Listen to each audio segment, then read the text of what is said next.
Hello dear Motorsport-Magazin.com friends and Formula One fans. After the Spanish Grand Prix, Max Verstappen has done it again, his 7th win in the 10th race of the season. That may not sound so spectacular at first, but I personally think the race was actually really good. I know a lot of people out there thought it was pretty boring at some point, but if you really watched it closely, it was relatively exciting live. Why? I'll tell you in this video, among others, but let's take a look at how Max Verstappen laid the foundation for this victory, namely at the start. He stayed in second position, but a decisive factor was that he passed Lando Norris. Yes, he lost the position to Russell, who made a sensational start. Russell went from 4th to 1st. He said himself that he had also had a look at Fernando Alonso's race and remembered it. He went from 4 to 1, and Russell did exactly the same thing. He said that the wind direction had changed. He had already followed that. He had already tried it out in the laps in the grids. How late can he brake? Then of course he took the slipstream and really made a flawless start, so he went into first position, but the decisive scene was also behind it when Max Verstappen passed Lando Norris. He said yes, his start was actually quite good, but still not good enough to defend the position. But the big question you have to ask yourself is, did Lando Norris defend his position vehemently enough in turn 1? He himself says, well, if he had braked later, he might have taken everyone out together, so he preferred to pull back there. There was praise from Andrea Stella's team boss, who said that Lando Norris was very wise in what he did there, not risking the car, but driving safely through turn 1 first, perhaps losing the position, so dropping back from pole position to 3rd. That was the first thing that went badly for him. The next thing that went badly, so that was perhaps the crucial point, was that Max Verstappen was able to get past George Russell very quickly. As early as lap 3, as soon as the DRS was released, he drove past with a huge surprise overtaking maneuver, and Lando Norris just couldn't do that. He stayed behind Russell for the entire first stint and therefore lost a lot of time, which he was unable to make up in the end. He said himself, Lando Norris, yes, we had the fastest car today, we should have won this race again, but I messed it up at the start, so he was very self-critical, but in my opinion it was still relatively exciting. Yes, Norris was over 10 seconds behind Verstappen at one point, but you have to remember that there was a different strategy, and the tire wear here is quite extreme. Max Verstappen was already inside on lap 17, Norris only 6 laps later on lap 23, and as a result, he obviously lost an exorbitant amount of time on these old tires on those laps that he stayed out longer, but of course he has much fresher tires for the next stint, the whole stint, and so of course you can make up a lot of time with this large tire delta, and that's what happened. He gradually reduced the gap, and in the end it was only 2 seconds at the finish. But Red Bull had kept a little joker, because in the starting phase, in the first stint, they started on used softs, but they actually still had a fresh set of softs, but they explicitly saved them, because they said, maybe we have to make an undercut somewhere, which they didn't have to do, but in the end it was still important to have the fresh tires in the longer last stint, and so Max Verstappen was able to cross the finish line. That's why I think it was an exciting race, because there was still a real chance that Lando Norris could actually win this race, even if many of you might not believe it. But there was also quite a lot of spectacle further back, and there were some great maneuvers throughout the race, including some action from the Ferraris. Disappointing result, 5th for Charles Leclerc, 6th for Carlos Sainz, and the two of them really gave it to each other in the first stint. Leclerc was surprised by his own teammate. Sainz passed him. There was even a small collision between the two. Leclerc slightly damaged the front wing end plate, and he was quite angry with his teammate after the race.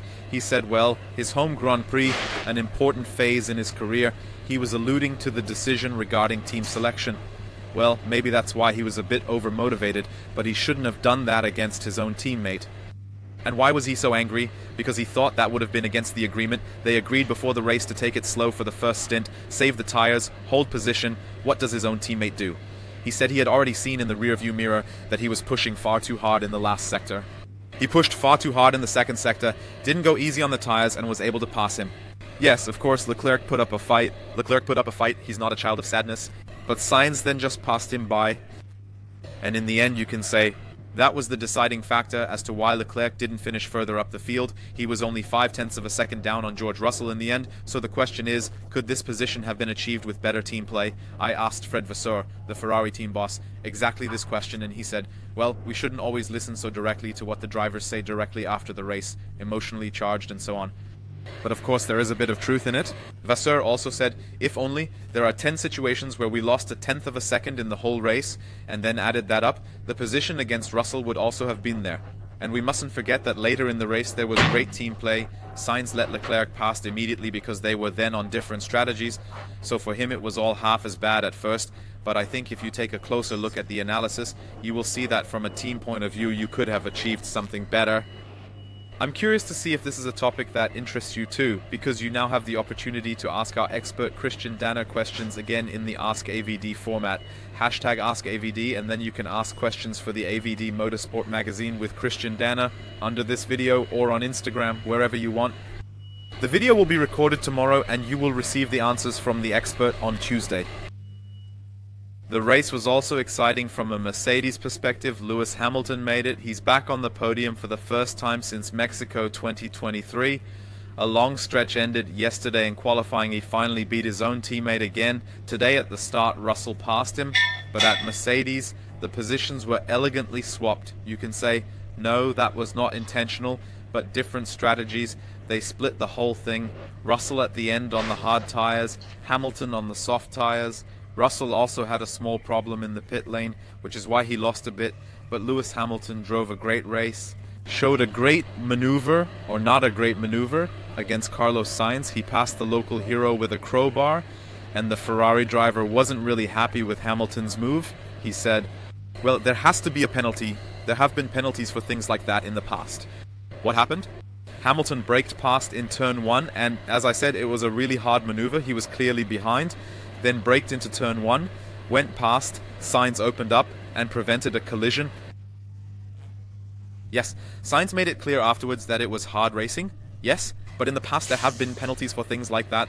Penalties have been imposed for things like this and rules have been made and then they weren't applied. You have to agree with him, there have actually been cases where people have said, okay, he wasn't on the same level, he was still clearly behind, and then Sainz prevented the collision. So why was there no penalty? So that's a legitimate question from Carlos Sainz. Lewis Hamilton said, well, you just generally don't like being overtaken. That's what you like to say. And it was hard racing and everything was okay. In a way, I agree with Carlos Sainz, especially as he also said that he has no problem with hard racing. But if we apply the precedents to it, which there have been, then there should have been a penalty. I'm delighted, don't get me wrong, that there was no penalty. That was great racing. We want to see maneuvers like that. But you have to think about how to proceed now, because I can understand if someone is angry if there has been a penalty like that in the past or not. But if we can agree on a line, I think we'd all be happy to keep it that way. The Mercedes form, 3rd position for Lewis Hamilton, 4th position for George Russell, is now a talking point in the paddock, a topic of conversation because the poor Mercedes form was one of the reasons why Max Verstappen and his possible Mercedes future have been very, very quiet. Now, since the update, since the new front wing, Mercedes is much more competitive. They were able to consolidate this performance here. Was Canada a one-off slip-up? Yes or no? Here we have seen that we are also really good on this reference track. Yes, is the topic of Max Verstappen back on the agenda after all? That is the big question. Some media had already reported that Kimi Antonelli had already been signed.